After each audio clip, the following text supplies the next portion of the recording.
Load the wagon. Don't worry about the horse. Welcome to Snap Judgments, Snappy Jays, and the Woody Hayes Athletics Center. That's Bill Landis, and I am Austin Ward. What does that mean? I don't know, man. Cade Stover said it. It's a thing that people say. Apparently, I'm not part of that farm life. Wish I was, but I'm not. So it went right over the head. Okay, so we got a little bit more wisdom from the man who brought you. Cows don't take days off. Load the wagon. Don't worry about the horse.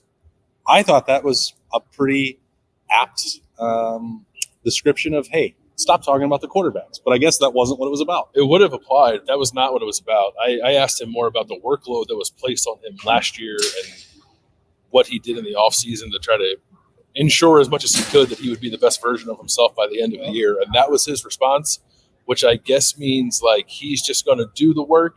And then whatever they ask of him, he'll do in terms of like snap counts and things like that. But you're right. It would have been a good descriptor for the offense, which is like, this thing's awesome. It doesn't really matter who's pulling the cart, as they say.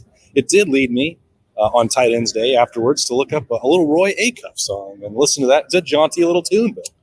So I don't know if we might not be able to play it here because of I don't want to get any trademark rights infringements or something like that. Yeah. Check it out later. You might search it. Yeah, you might enjoy it. Tell me what you think it means. It's you have to swap out the horse for the mule. Yeah. In that version, but everybody's got their take. So Cade Stover and Keenan Bailey and the rest of the tight ends did speak after practice on Wednesday. Aside from that little bit of folksy wisdom, what else did you leave with, Bill? I think it's important to mention that like Joe Royer practiced today. He talked to us, which I think is a good sign of him being on the mend and further adding to the depth of that room. I think maybe that's what it was. Even in a world where they're not going to have Bennett Christian for games, he can practice. Keenan Bailey made that point. He'll be involved up until Saturdays. We can't play during games. He seems to feel pretty good about the depth of talent in this room and not just like having practice bodies and that kind of stuff, like guys who can actually play, which I think is good for everybody, especially a guy like Cade Stover, who they feel was probably playing too much is maybe not the right way to say it because it's not a reflection of his talent. But he was playing. Keenan Bailey had the number ready, 58 snaps per game. It was 70 by the end of the year. That is a lot of wear and tear on a guy, and I think it did kind of affect him by the end of the season. So the fact that they have a Joe Royer and a G. Scott in particular, who I think can take some of the burden off of Cade throughout the course of the season, will do a lot for everybody in the long run. I came over here earlier and started picking up all of the loose 12 personnel stock that you threw on the ground yesterday. You're back in? I'm back in. He's back in, baby, that quickly. When you have a healthy Joe Royer, that elevates the likelihood of that. Yep, and the partnership of those two with Joe Royer and Cade Stover, I think that does harken back to a little bit of Ruckert-Farrell combination where Ohio State has been able to get into 12 and run as much of the offense as it wants or as much as Ryan Day wants. Keenan came prepared with some other stats. He looked good 25 minutes ago is what he said. Yeah. When he caught a big play deep down the field and then on the next snap, picked up the defensive end and got a nice block. So those are, it's nice to get some of those details and updates since we don't get to see a ton of practice. When there's those specific examples brought up by coaches, relatively unprompted, they certainly seem to resonate. So I know how highly Ohio State thinks of Joe Royer's ceiling. I think if he is able to take some of those things and more of the route running receiver stuff, there was so much conversation about Cade Stover's blocking a year ago as it did peter off a little bit towards the end of the year, which I think was more injury related than anything else. Certainly not a matter of toughness, but if both can do everything you want from a tight end, but Joe Royer may be slightly better, running some of those deep routes or slightly, more, fast or able to win matchups against a linebacker or safety. Cade Stover's still going to help you in a lot of underneath stuff and certainly as a blocker on the perimeter. So we'll see. I mean, the maximum we'd be talking about is like 30%. Yeah, I don't think it'd get much higher than that. I think it does have a chance. I think you go down that road, and I sold the stock on it. I'll probably be wrong because I'm usually wrong, which is fine. I'll own that.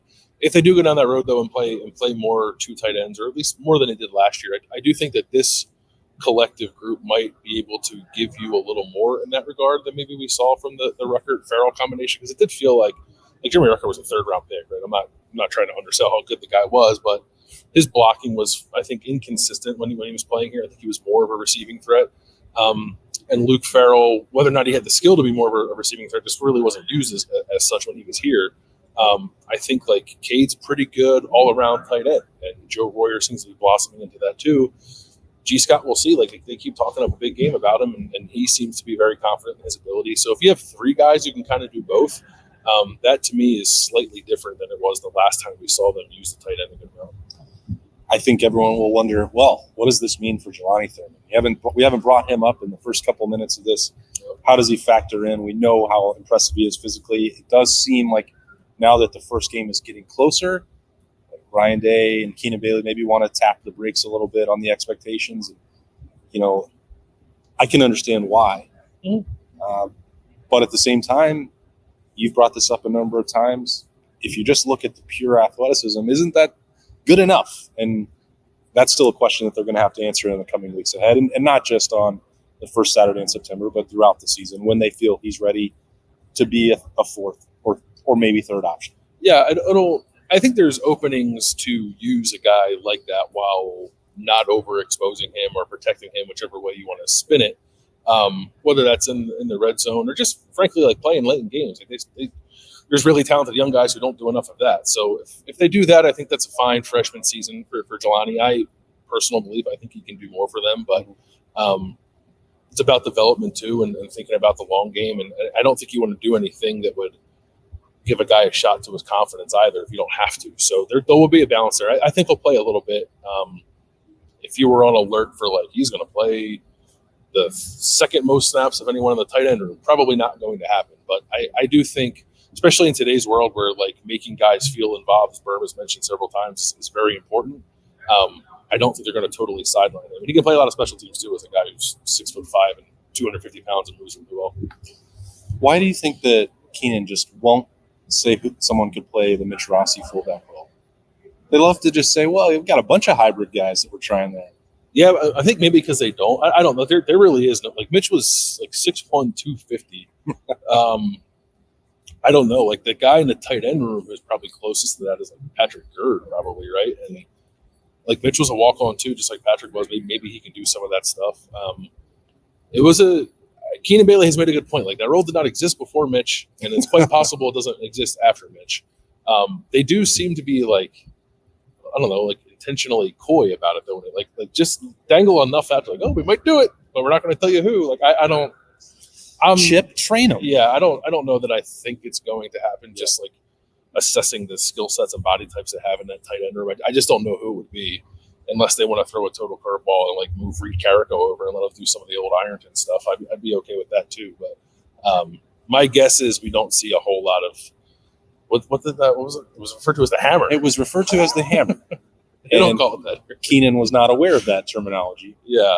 Because they basically just called it Mitch Rossi. They call it the Mitch or the three-wood. The three-wood, as Keenan said. Yeah, I think it's definitely a question worth asking, and you were going down that path a few times in the spring because it was an important kind of weapon for them last year. Yeah. I just don't know if it's in the arsenal this year. All right, how many receptions, bold pizza, for the tight end unit as a whole? 40? 40. I'm trying to remember, what did Cade have last year? Was he in the 30s?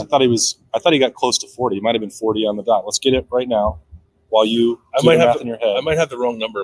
I'm basing that off Cade having something like 29 catches last year, but I think he was more like mid-30s. Yeah, let's go. Yeah. So if he's going to be – if Cade himself, I think, is good for 30, then I think the rest of the guys around him are probably good for 36. Yeah. So if he's approaching 40 by himself, and that number's higher, maybe more like 60 then. I think it's like an additional 20 on top of whatever Cade gives you, I think is the way I would go. Yeah. I wonder – I guess that's my number one question about that is, does a healthy Joe Royer and everything mentally never going to be in a perfect place after what he lost a year ago? He's got that great, beautiful tattoo of his mother on his arm now. But and I talked to him afterwards. I'm like, I know that this sucks to have to talk about. We're not just talking about your hamstring or your groin a year ago. Like, this is a deeply personal thing that happened to you. But then it's like, but we kind of want to know how that relates to your growth as a football player. And I thought that he handled it incredibly well and maturely, saying he left the team for a couple of weeks last season. He didn't want to be around it. He was dealing with physical stuff at the same time, like questioning, when was the right time to come back to football and play football. And he's in a different space, physically, mentally, and emotionally now that I think you can tell just the way he's changed, the way he talks about it, that 12 additional pounds of muscle that he's put on. He looks great physically. He does. Like he looks like an NFL tight end. I guess the build up to that is if he is now able to tap into that potential that they've long seen, and he is similar on that Rucker plan, could he push Cade and wind up with more receptions? I really don't know. I think the potential for that to happen is real, in which case Cade's numbers may dip, and you may be looking at both of them in the 25 to 30 range. I think like the tight ends could get to 60, but Cade's numbers may have to take a slight step back to get to that point. I don't disagree with any of that. I guess I'm always hesitant to put a number on tight end catches here because it's always wrong. Whatever we say, it'll be half that. But I do think that like a healthy Joe Royer, like starting to maximize a little bit, gives you something a little different than what Cade Stover does. I think Cade's like really good in space, get him the ball in short areas, so run a guy over and get you an extra 7 yards. I don't know if I view him so much as a guy who can really attack teams down the field. I think Joe Royer is more of that guy. We talk so much about like G. Scott. Is he more of a receiver or a tight end? Joe Royer came here with a similar pedigree. It's just that he went right to tight end. Yeah. So we kind of stopped talking about him that way. And G started as a receiver and then made that transition to tight end. But I think skill set wise, in terms of receiving ability, they're fairly similar. And I don't know. I'm not so sure that they're not. Joe's better. Like I don't know. They've been here a long time. It's hard to say how that's developed. And G was like a top 100 receiver, so I'm not trying to short sell him. But Joe has a receiver skill set and a tight end body. I don't know that I'd say that about Cade. I think you say about Joe and G for sure. What that means in terms of production, I don't know. But if it does end up that Joe Royer is equal to or nipping at the heels of Cade, or frankly even exceeding Cade ultimately by the end of the year in receptions, I think it's definitely on the table. Did Cade drop any accidental profanity today? I believe he said an S word. Oh, okay. Yeah.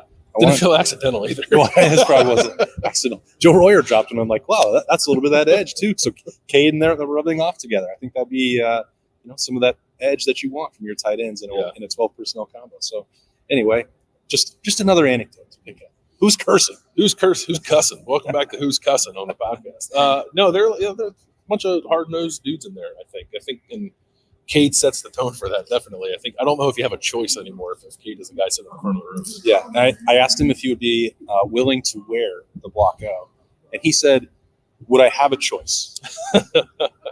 Probably not. Yeah.